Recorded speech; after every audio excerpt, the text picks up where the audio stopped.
Esra dalam Matius 5 ayat 43 berbunyi, kamu telah mendengar firman, kasihilah sesamamu manusia dan bencilah musuhmu. Dan pada footnote tertulis Matius 5 ayat 43, Imamat 19 ayat 18. Sedangkan Imamat 19 ayat 18 berbunyi, janganlah engkau menuntut balas dan janganlah menaruh dendam terhadap orang-orang sebangsamu, melainkan kasihilah sesamamu manusia seperti dirimu sendiri. Akulah Tuhan. Pertanyaan saya, dari mana kalimat dan bencilah musuhmu yang tertulis pada Matius 5 ayat 43, karena ada footnote yang ditunjuk, ayat itu tidak ada kata bencilah musuhmu.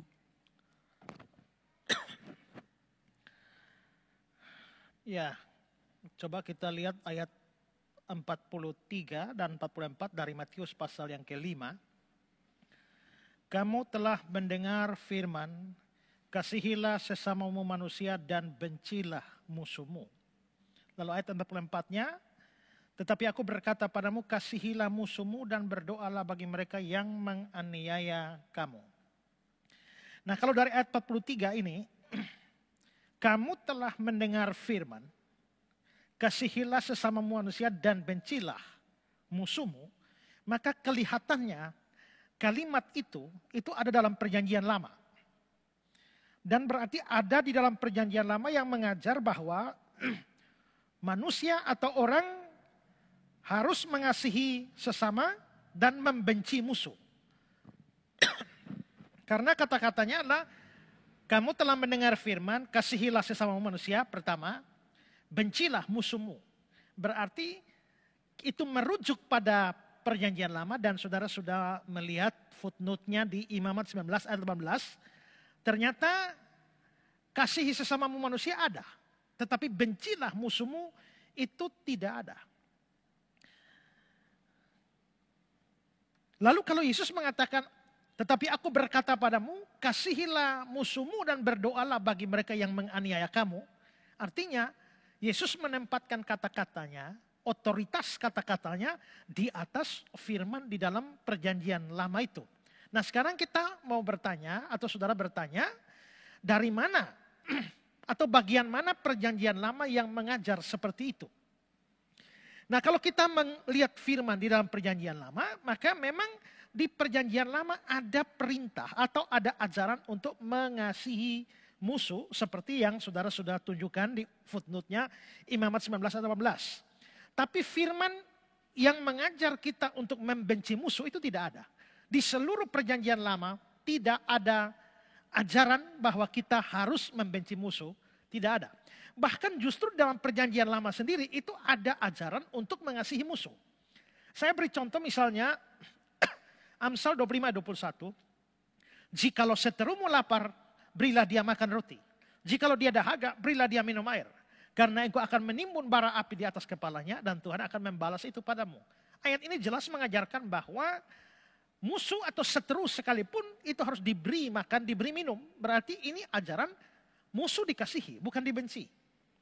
Lalu Keluaran pasal 23 ayat 4 dan 5. Apabila engkau melihat lembu musuhmu, jadi ini bukan musuh. Yang dilihat ini bukan musuh, hanya lembunya musuh.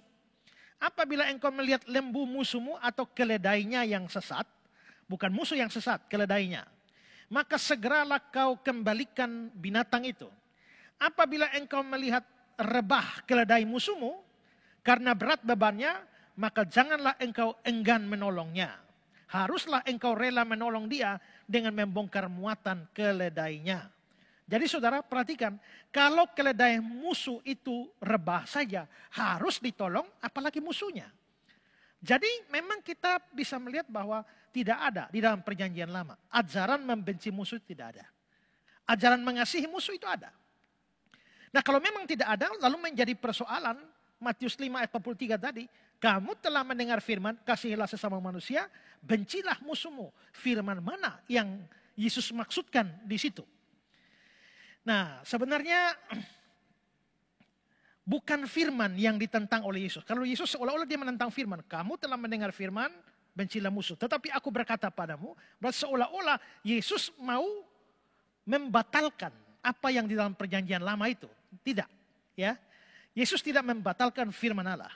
Persoalannya bukan ada firman atau tidak ada firman dalam perjanjian lama yang mengajar benci musuh. Tidak.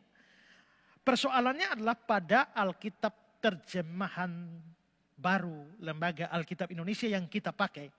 Itu menerjemahkan dengan menggunakan kata firman. Ayat 43 ya. Kamu telah mendengar firman. Membuat kita berpikir, oh berarti ada firman dong. Kasihilah sesama manusia, bencilah musuhmu. Tapi terjemahan yang lain tidak demikian. Kalau misalnya kita lihat di dalam terjemahan Alkitab King James, bahasa Inggris ya.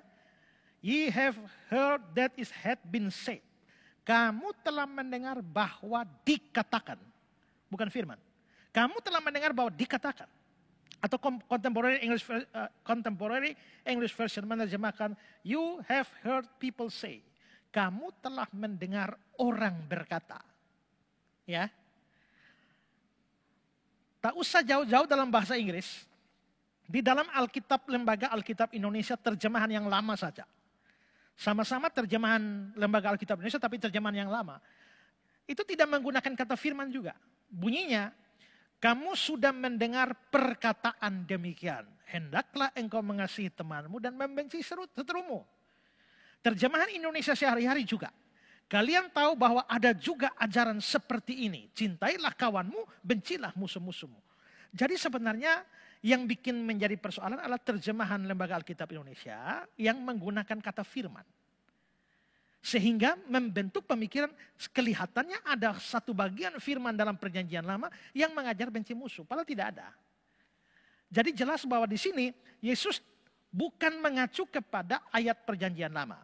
Yesus mengacu pada pandangan umum atau ajaran-ajaran yang beredar pada waktu itu di seputar hukum Taurat. Yang Yesus maksudkan itu adalah ajarannya ahli-ahli Taurat. Atau ajarannya rabi-rabi Yahudi yang memang ahli Taurat dan rabi Yahudi mengajarkan bahwa orang boleh membenci musuhnya. Tapi bagaimana bisa ahli Taurat dan para rabi Yahudi itu bisa mengajarkan orang untuk mengasihi musuh? Itu didapat dari mana ajaran semacam itu? Nah, John Stott mengatakan bahwa mereka salah menafsirkan beberapa ayat perjanjian lama. Misalnya Ulangan pasal 7 ayat 2.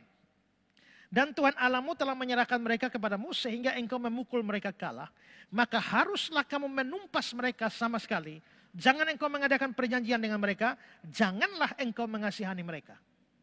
Lalu Bilangan 25 ayat 17-18. Lawanlah orang Midian itu dan tewaskanlah mereka. Sebab mereka telah melawan kamu. Dan seterusnya. Nah, jadi ayat-ayat itu ditafsir secara salah oleh ahli Taurat dan rabi-rabi Yahudi. Seolah-olah perjanjian lama mengajarkan benci musuh. Padahal konteks ayat-ayat itu jelas bukan menyuruh membenci musuh dalam artian hidup hari-hari. Tapi itu adalah dalam konteks perang. Satu holy war, perang suci. Di mana Israel itu diangkat sebagai algojonya Allah di dalam menghadapi bangsa-bangsa penyembah berhala. Jadi itu adalah holy war, konteks perang. Yang namanya perang itu kan memang harus terjadi baku bunuh dan lain sebagainya. Tapi itu tidak boleh diartikan sebagai ajaran untuk membenci dalam konteks yang bukan perang. Ya. Nah, karena salah tafsir itulah, maka muncullah ajaran dari ahli-ahli Taurat, rabi-rabi Yahudi bahwa kita harus mengasihi sesama dan membenci musuh. Nah, di dalam Matius pasal 5 itu, Tuhan Yesus sedang membantah ajaran mereka. Kamu telah mendengar ajaran, kasihilah sesamamu dan bencilah musuhmu. Tetapi aku berkata kepadamu. Ya, jadi dengan kata lain, Yesus sedang mengkritik dan juga membantah ajaran ahli-ahli Taurat. Bukan membantah perjanjian lama. Dan memang faktanya tidak ada dalam perjanjian lama ajaran untuk benci musuh. Jadi intinya begini, persoalannya yang saudara tanya adalah itu masalah penerjemahan lembaga Alkitab saja. Ya.